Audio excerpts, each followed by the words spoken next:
Look, I'm very welcome to be here this morning, and what a great conversation to have. I will admit that I've been in the development, mainly with international NGOs, for about 25 years or so, and civil society and civil society space has always been a pet interest of mine. But it has been interesting over the years how the trend has changed, but I'm glad to say that we're on an upward rise in terms of talking about civil society, and in particular civil society space. So I'm delighted to be here this morning. I know my time is short, so if there's one message that I want to give out to you today, it's this. It's that, yes, we all know, and I think we heard very well even already this morning, that civil society space is closing. And it's closing as quick and fast as ever we've seen before. But we also need to remember that the pushback is on. And I want to today give us some examples of where there is brilliant work going on and where there's huge opportunity. But here's the final thing I want to end with. And it's a phrase that was given to us by a guy called Danny Sriskandraja, if I've got that right, who's the head of Civicus, the Global Alliance on Civil Society. He spoke at a Docus conference a couple of months back, and he said, you know what this is about? It's about back to the future. Okay? It's about how we as civil society, in particular for international NGOs, we have to reimagine what it means to be political. And we need to be brave, and we need to counter this very risk-averse culture that we're in if we are to go back to our mandates, but in a way that meets the current context. So very briefly, you all know, I'm sure, around this closing civil society space. For me, very personally, it came to me when I was working in Cambodia in 2011. Don't get me wrong, Cambodia, if you go to Phnom Penh now, wow, it's a booming city. You can get a flat white that I've tasted better than anywhere in the world. And what's better? Great cafes, boutique hotels. This is a place that is, on the rise. And it's no surprise at the time that donor funding was drying up and I was working for an NGO and going, oh, maybe it's time to go. All those good health indicators are going up. The education indicators are going up. Maybe we need to move on. But scratch below the surface. Look at the political culture and whether it had ever changed since one of the worst genocides we've experienced. And we'll learn that it hadn't. And we weren't paying enough attention to that. I was there at a time where they introduced that great thing, the charity laws. There used to be a debate amongst us, is this coming from China or from India? Who cares? It's coming. And it's across Asia, it's across Africa, and you know what? It's probably coming here too as well. But when you looked at how that was introduced by the government, it was amazing. They used that classic strategy, divide and rule. Know that one? So they came at us, and straight away what happened? You had the human rights NGOs going, no, we've got to resist this straight up. We can't let this go by in any way. The development side, oh, come on, it's not so bad. Maybe it's okay. And sure enough, that's what it did. In my view, and it isn't, I haven't studied it as an academic, more as an outside observation. It absolutely split civil society down the line, and that's exactly what the government were trying to do.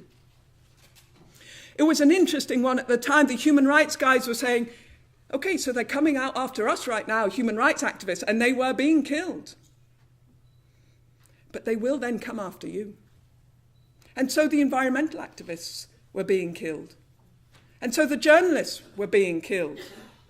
And so I think it was last year, the one free press, the Phnom Penh Times at the time, has now been closed.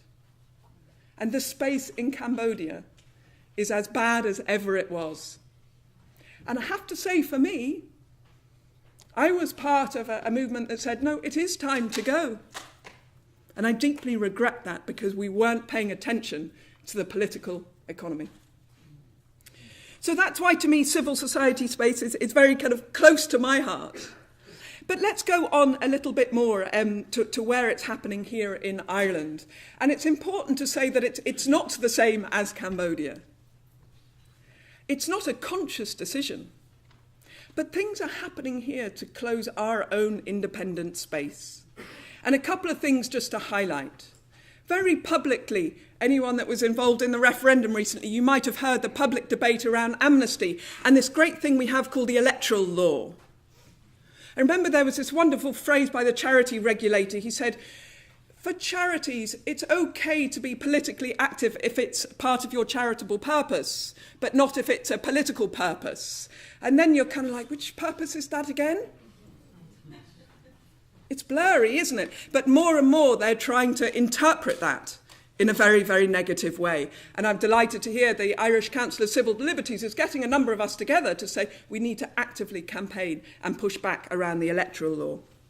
For me as Docus, though, I represent international NGOs, and here where it's hitting us, the kind of funding, I think you already alluded to that, what I would call the bureaucratisation of our sector. Danny talked about here we are, we're all passionate and we're so committed to this work, and yet when you enter the space of international NGOs, what do? We have this virus called log frames. And I saw it in my own work. My colleagues, all we were doing was monitoring baselines, quantifying this, that, and the other.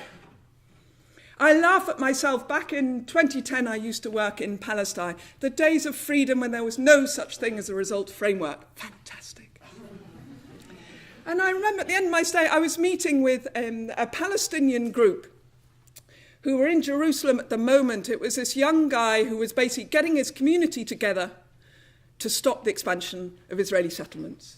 I'm sure we'll hear more about that later. And I remember meeting with him, fantastic, chaotic. Didn't really know, there was no budget, there was no framework, there was no whatever. But I knew I needed to support this group. And then it's funny, when I got back home and I was looking at all our compliance and our partnership agreements and all the rest, and I was wondering, does it say that our partners can't have been in prison? Probably does. Can't have a criminal record? Yeah, no, that's probably not good. That's not going to work. And yet who in Palestine today, if you're a young person of a particular age, hasn't been in prison? And yet more and more as we get restricted by compliance, by governance and all the rest, it is restricting our ability to be flexible in the way we work. But listen, very quickly moving on to the positive thing, and I would refer you to the Civicus State of the World or State of Civil Society report. A couple of years ago, if you'd looked at the headlines, it was saying, we are in a civil society emergency. The space is shrinking. Read it today, and it's saying the pushback is on. And giving very, very practical examples. I think you've already heard a little bit about that, even in this week. The importance and rise of people power. I saw you had Uplift, I think, speaking yesterday.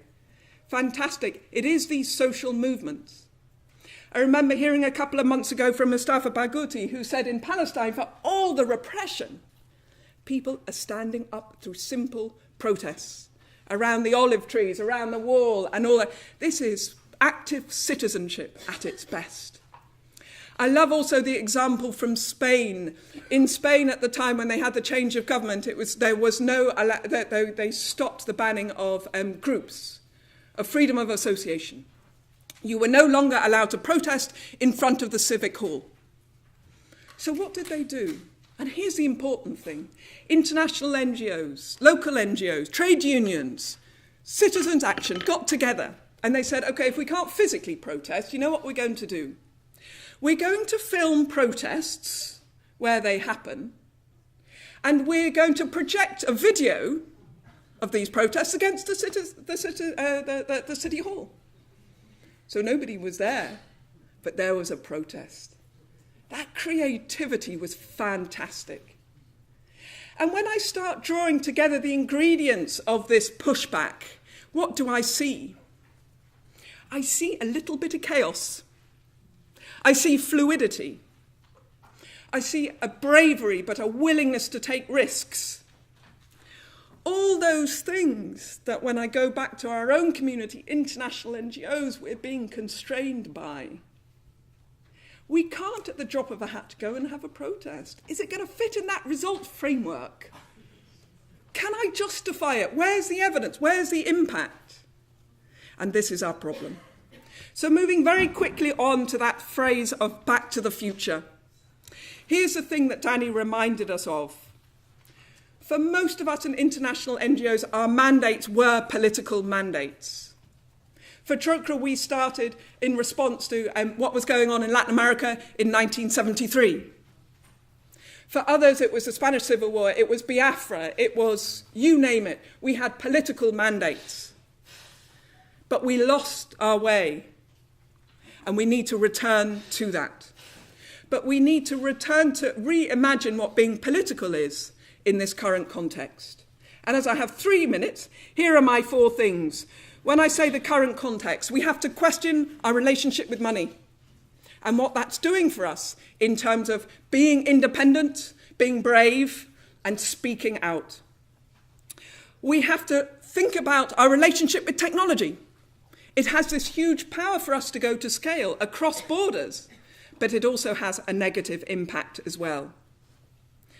We also have to think about how we learn. I always find it amazing in Ireland, we're struggling civil society space, what should we do? And we kind of go, guys, you know those people in Latin America, in Asia, in Africa, they've been at this for a long time.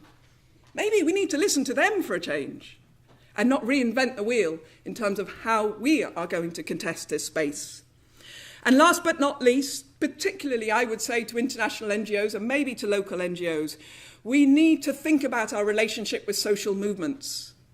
We need to be ready not to control them, but to be able to connect with them if we're to remain relevant.